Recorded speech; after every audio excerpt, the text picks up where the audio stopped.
On audition day, a collection of Providence dramatists capture a full spectrum of emotions. Humor. Can you give me like a good growl? Anger. How can you dare speak to me in this manner? Joy. Did you feel it? Yeah. But for these actors and directors, there's another spectrum they're especially interested in. I was diagnosed as autistic when I was like 13-ish. Korbin Johnson is an actor and administrator with Spectrum Theatre Ensemble. Most of the plays that we put on now have themes of neurodiversity. Our actors and creative team are neurodiverse.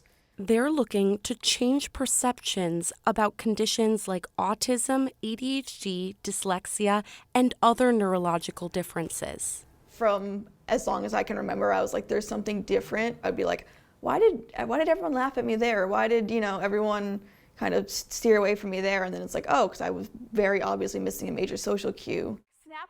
After auditions, Johnson was cast as the lead in the play Space.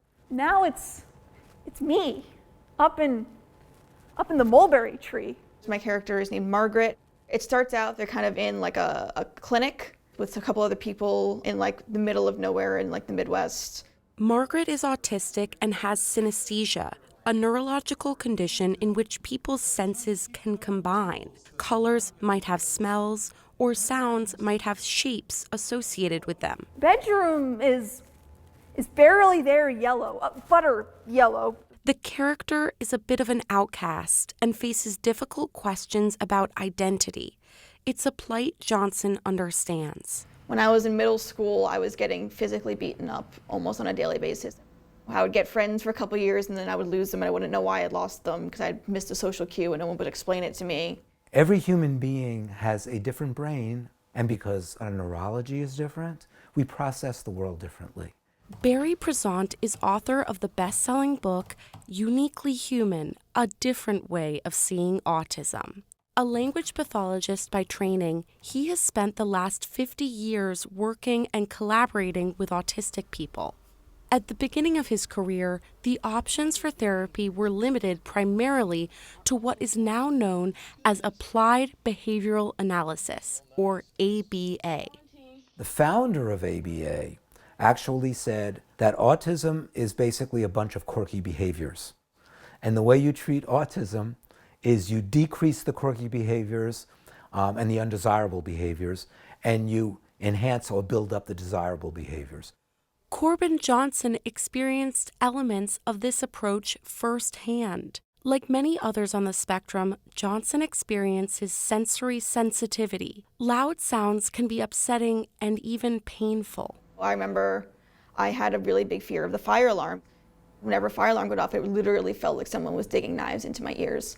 My school decided they were going to make me watch them pull the alarm and then stand there for 10 seconds before I was allowed to go outside. And if I tried to plug my ears or showed any distress, they would yell at me.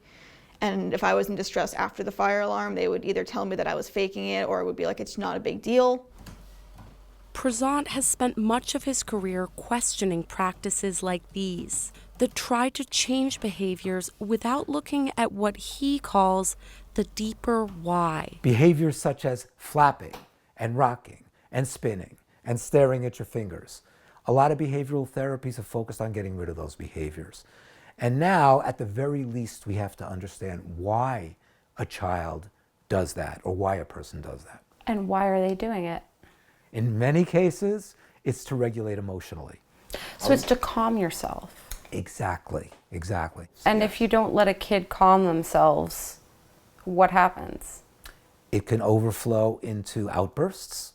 It could result in severe anxiety in the child.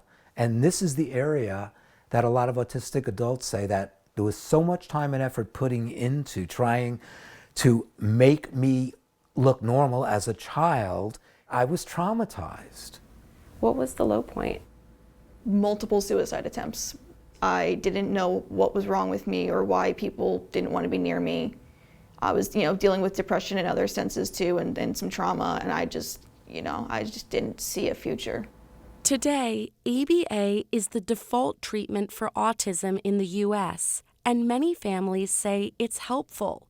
But in recent years, more and more different autistic people getting up and talking about what medical systems have done that was not only wrong, but even harmful in the past. These advocates are part of what's known as the neurodiversity movement. They're calling for a different approach. The best way to support them is to understand them, as opposed to just trying to fix them and have them look and behave like every neurotypical person. And the rise of popular figures from Temple Grandin to Greta Thunberg And change is coming whether you like it or not. have shown that autism comes with strengths. For Johnson, college was a turning point. I came out of the closet, started making more friends, and I was taking classes that I really enjoyed. And I kind of had the freedom to just be me and find myself. It's almost like instead of fighting autism, Yeah, I can adapt my surroundings to it. Johnson also changed majors from forensic science to theater. what is it about theater that you feel like clicks for you? I've always been really interested in storytelling. They enunciate a lot of the nuance. So it's like all of a sudden I can read the social cues because they're being performed and explicitly stated right in front of me.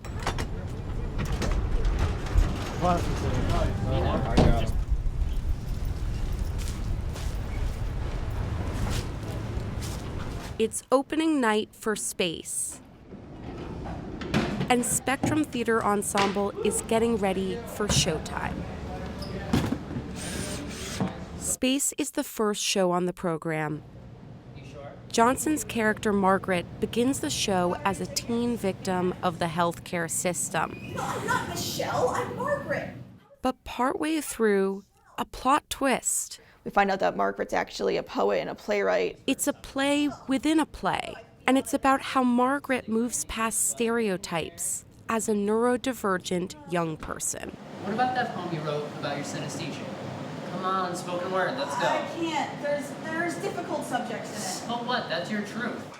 On a fundamental level, I go through many of the same challenges that Margaret shares. Both Margaret and myself are being told that these fundamental parts of our identities are wrong and shouldn't exist and should be suppressed. What do you wish people knew about autism?